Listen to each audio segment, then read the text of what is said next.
Tu B'Shavat is reckoned as the new year of trees in the mission, Rosh Hashanah.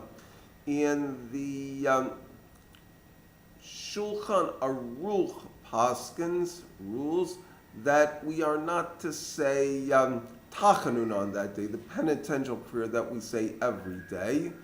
And the Mishnah Brura brings an Ashkenazi custom to eat many fruits on that day. Rabbi Adin Steinsaltz explains that after the Jews went into exile, the second exile, that Tu B'Shavat became a day when we would remember the land of Israel, and the way that we would remember it was by eating fruits associated with the land of Israel, specifically carobs and oranges. Later on in the 16th century, the Arizal, Rabbi Yitzchak Luria, set up a Tu B'Shavat Seder in which you would drink 4 cups of wine and you'd have a book that would express all sorts of wonderful ideas, and you would, of course, eat all sorts of fruits.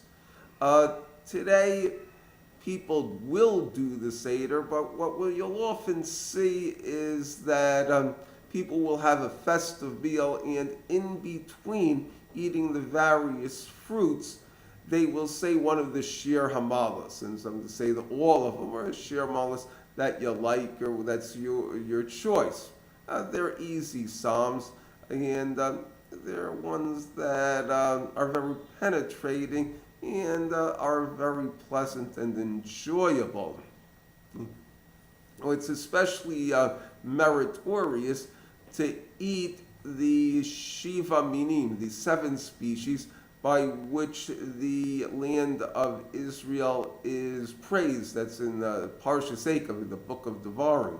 As it says, it is a land of wheat, barley, grapevines, figs, pomegranates, davash, actually referring to date honey, meaning the syrupy juice that can come out of a very rich date, and olive oil.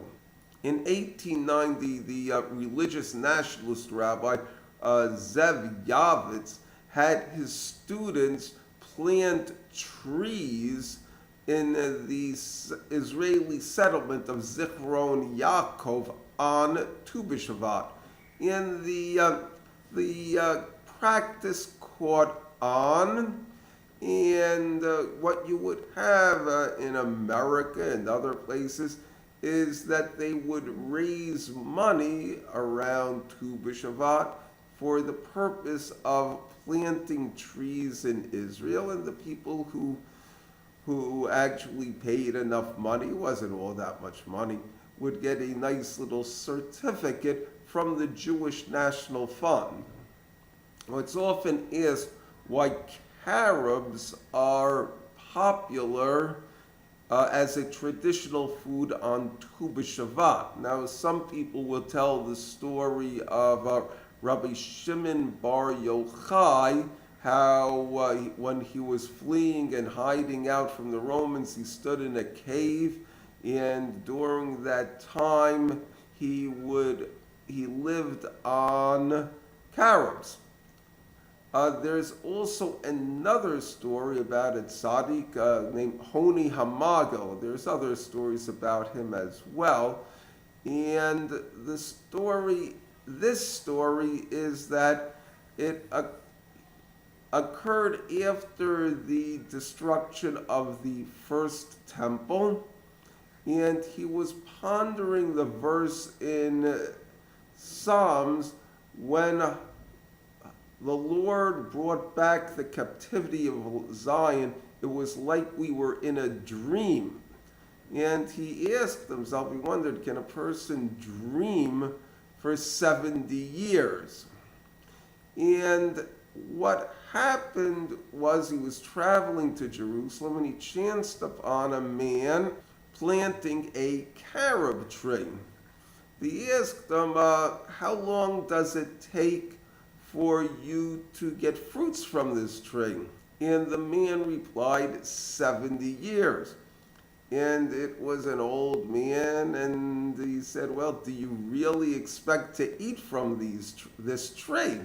So the man replied that when he was a little boy, he had carob trees because his fathers had planted them. And as a result, he's planting this carob tree for his sons that will come after him. And at that point, Honi Amagal sat down, he had something to eat, and then he fell asleep. And he slept for 70 years. And when he woke up, he saw a man taking carobs from the carob tree. And he asked him, did you plant this? And he said, no, my grandfather did. So it was an aspect of a dream that lasted for 70 years. It's also an aspect of the precise amount of time of the exile that Honi Amagal saw the second temple as well. Now, one of the main ideas of Tu B'Shvat is love of the land of Israel, specifically the land itself. And it's similar to Sukkot in that respect. Now, on Sukkot, a major mitzvah is to wave the four species. A lulav, which is a lulav is a palm that you have the tasty dates from, and then esrog, which is also a very nice fruit, and as well as hadassim, a myrtle, which is fragrant, and willows, which use a lot of water. It's emphasizing different pleasing aspects of the land of Israel. The message is that basically God is saying to the Jewish people, take a look at this great land that you've given, especially through the view of the great crops that it produces. Now, Tu B'Shvat is saying the same thing, but it's from a slightly different angle. What we're doing is we're eating very sweet fruits. The tradition is to eat dried fruits, and fruits that are candy. They are especially sweet. And so to speak, what it means is that the Jewish people have learned the lesson of how great a land the land of Israel is, and they're specifically enjoying it and experiencing the sweetness, and they're giving thanks to God. That's the whole idea of the Tu B'Shvat Seder. You're having some wine and you're eating an esrog. It's considered, this is considered a good time to daven for a nice esrog. So you eat esrogim as well. You sugar them. They're very nice. So to speak, in Sukkot, HaKadosh Baruch Hu is reaching down to the Jewish people, and on Tu B'Shvat, the Jewish people are reaching up to HaKadosh Baruch Hu. Now, there is the idea in Judaism of past, present, and future. In the case of the past, that is represented by the Torah in the Tanakh, where it is telling stories about our forefathers who lived a very long time ago. So somebody who loves the past of Judaism, of the Jewish people, will love the Torah because it's telling stories of things that happened long ago in the past. If they love the present, what that means is they're going to love the Jewish people themselves. So we say that these are your friends and your family, your relatives, the people who are close to you. If one looks to the future, he will love the land of Israel because the land lasts forever And this is an aspect of the destiny and the heritage of the Jewish people.